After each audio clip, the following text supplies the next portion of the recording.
নমস্কার বন্ধুরা, ববি কিচেনে সবাইকে স্বাগত জানিয়ে প্রত্যেক দিনের মতো আজকে কিন্তু একটা অসাধারণ রেসিপি নিয়ে চলে এসেছি। আজকে বানাবো ঠাকুর বাড়ির শাক। তো এটা পূজা পার্বণে বা আমাদের এখানে গ্রামে অনুষ্ঠানে, কোনো ঠাকুর বাড়ির অনুষ্ঠানে এটা হয়ে থাকে। নিরামিষ শাক পদ্ধতি ঠাকুর বাড়ির শাক রান্না করব। আপনারা সম্পূর্ণ ভিডিওটা মনোযোগ সহকারে দেখবেন, আমার সঙ্গে থাকবেন, স্কিপ না করে ভিডিওটা দেখবেন। এবং আপনাদেরকে অনুরোধ করছি আপনারা যাতে ভালো করে এই ভিডিওটা দেখে নিজের বাড়িতে বানাতে পারেন। তো চলুন শাক রান্নাটা শুরু করি। আমি কিন্তু শাকটা রান্না করার জন্য সব সবজি কিন্তু কেটে নিয়েছি।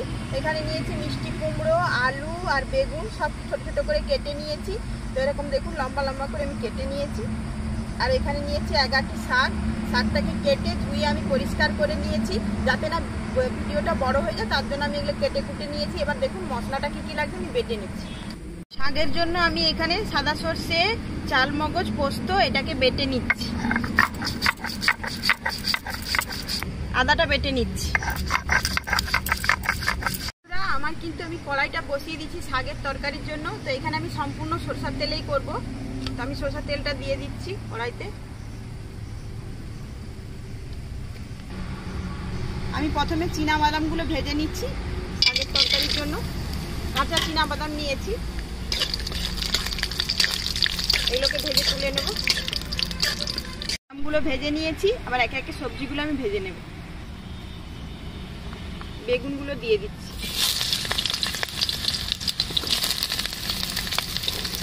দেখুন বেগুনের সঙ্গে কিন্তু কেটে রাখা আলুগুলো দিয়ে দিচ্ছি।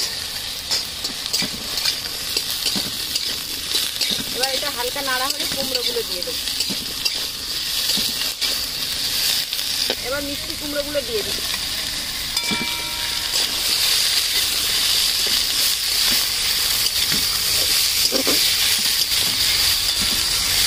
আমার নাড়া হয়ে গেছে, তো এটাকে আমরা ঢেলে নিই। সরষের তেল দিয়ে দিচ্ছি।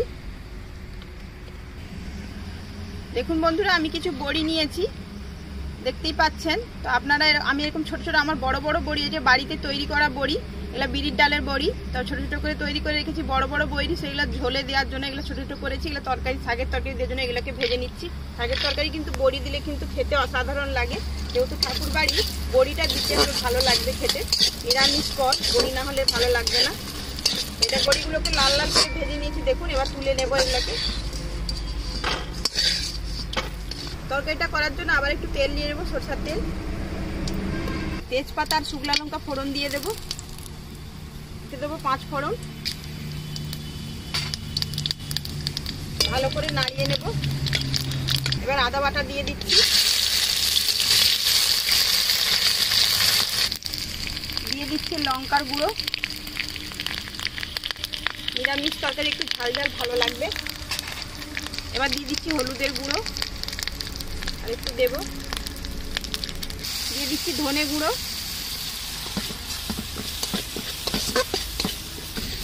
দেখুন বন্ধুরা, আমার মশলাটা কিন্তু কষানো হয়ে গেছে, তেল ছেড়ে গেছে। তো এখানে উপরে শাক দিয়ে দেবো। আমার বেশি কম শাক আছে বলে 11টি শাক, তাই আমি এখানে দিয়ে দিচ্ছি। আপনারা বেশি শাক থাকলে শাকটাকে আগে ভাপিয়ে নেবেন। তো জল দেবেন না, এমনি ভাপ তুললেই হয়ে যাবে। তো জল সেদ্ধ করে ফেলে দিলে শাকের তালে আমরা আর কি খেলাম। শাক থেকে জল ফেলানোর দরকার নেই, আপনারা এমনি ঢালা চাপা দিয়ে শাকটা ভাপিয়ে দেবেন। তো ভালো করে নাড়িয়ে নেব, কষিয়ে। বন্ধুরা, শাকটা নাড়তে নাড়তে কতটা একদম কমে গেছে। এরকম করে কম শাক থাকলে এরকম করে দিলেও হবে। তো আমি এর উপর থেকে সবজিগুলো দিয়ে দিচ্ছি, ভালো করে কষিয়ে নেব।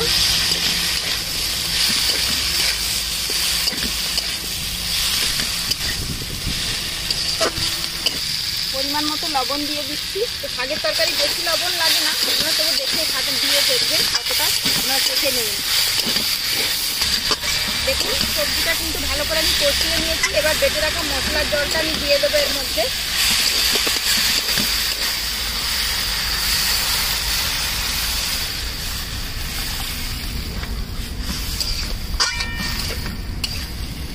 একটু জল লাগবে, আমি দিয়ে দিচ্ছি। প্লেন জল দিচ্ছি, আর দেবো না। তরকারিটা ফুটে গেছে বন্ধুরা। তো এবার আমি দিয়ে দেবো সরষে বাটা, পোস্ত বাটা এবং চাল মগজ বাটাটাকে দিয়ে দিচ্ছি। কিন্তু তরকারি কষানোর সময় দেবেন না, কিন্তু তেতো লাগবে। তাই আমি ফুটে গেলে তরকারিটাকে দিতে হবে। তো তরকারিটা ফুটে গেছে, তো আমি তারপরে এটা দিয়ে দিচ্ছি। ভালো করে নাড়িয়ে দেব। এবার বাদাম ভাজাগুলো দিয়ে দিচ্ছি। এবার দেবো স্বাদ মতো চিনি। তো এটা কিন্তু অবশ্যই দিতে হবে বন্ধুরা, নাহলে যেহেতু নিরামিষ তরকারি স্বাদ আসবে না। আর একটু দিয়ে দেবো হিং, আর দেবো না। এটা দুর্দান্ত লাগে এই শাকের তরকারিটা বন্ধুরা, আপনারা অবশ্যই বাড়িতে বানিয়ে খাবেন। এর জন্য আমি ঢাকনা দিয়ে ঢেকে দেব। দেখুন বন্ধুরা, আপনার জানি না কাদের কাদের নিরামিষ রেসিপি ভালো লাগে, আমার কিন্তু খুবই ভালো লাগে। আপনাদের কাদের কাদের ভালো লাগে অবশ্যই কমেন্ট করে জানাবেন। তো এই রেসিপিটি অবশ্যই দুর্দান্ত খেতে লাগে, যেহেতু ঠাকুর বাড়ির একটি ভোগের রান্না হয় শাকের তরকারি। তো এটা সুন্দর একদম খেতে, নিরামিষ তরকারি, স্বাস্থ্যের জন্য খুবই উপকারিতা, এবং শাকের যেহেতু খুব সুন্দর। আপনারা চাইলে অন্য কোনো সবজিও দিতে পারেন, এতে বরবটি, কুঁদরি এগুলো দিতে পারেন। তো আমি এইগুলো হাতের কাছে ছিল, এগুলো দিয়ে আপনাদেরকে দেখাচ্ছি। তো আপনাদের কাছে থাকলে অবশ্যই আপনারা দেবেন। আর আমি যে বড়িটা নিয়েছি, এটা আমার বাড়ির তৈরি করা বড়ি। আপনারা চাইলে খেসারির ডালের বড়িতেও দিতে পারবেন, এটা ভালো লাগবে খেতে। তো আমি যেহেতু এটা বিউলির ডালে দিয়েছি, তো আপনারা চাইলে অন্য কোনো বড়িও দিতে পারেন। যেহেতু নিরামিষ, তো এটা মুসুর ডাল বাদে যে কোনো বড়ি আপনারা দিতে পারেন। তো চলুন এটাকে আমি খুলে দেখাচ্ছি, এটা হয়ে গেল কিনা তরকারিটা আপনারা দেখে নিন। তো এটা খুলে নিচ্ছি। তো বেশিক্ষণ লাগে না এই তরকারিটা হতে, খুব সহজেই তাড়াতাড়ি হয়ে যায়। আপনারা চাইলে এখানে ছলাও দিতে পারেন, যেহেতু আমি বাদাম দিয়েছি তাই আর ছলা দিলাম না, আপনারা ছলাও দিতে পারেন। ভেজে রাখা বড়িগুলো দিয়ে দিচ্ছি ওপর থেকে। তো এটা দিয়ে আমি কিছুক্ষণের জন্য আবার ঢেকে দেবো। যেহেতু দেখুন তরকারিটা একদম রস নেই, শুধু ঢেকে রাখবো আমি কিছুক্ষণের জন্য।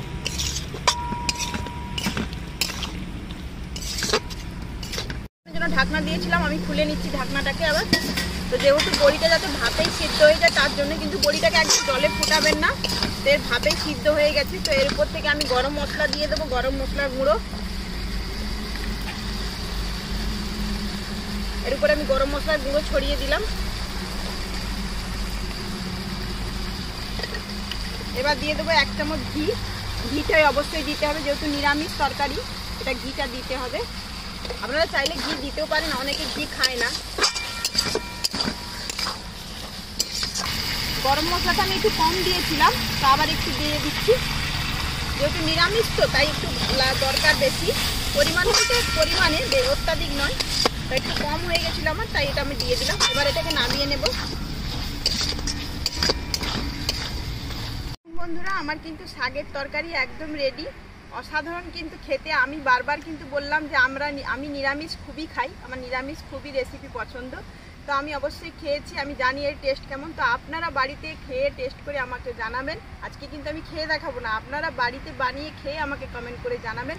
তো আজকে আমার এই রেসিপিটি কেমন হলো, ঠাকুর বাড়ির রেসিপি।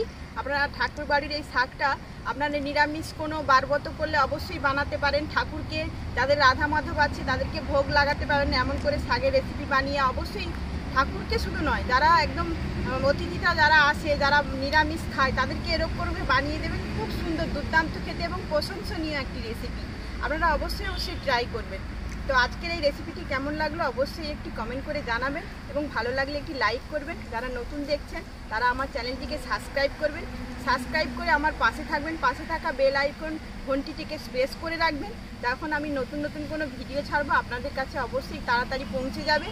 তো চলুন আজকের মতো বিদায় নিচ্ছি। আপনারা সবাই ভালো থাকবেন, সুস্থ থাকবেন, সাবধানে থাকবেন।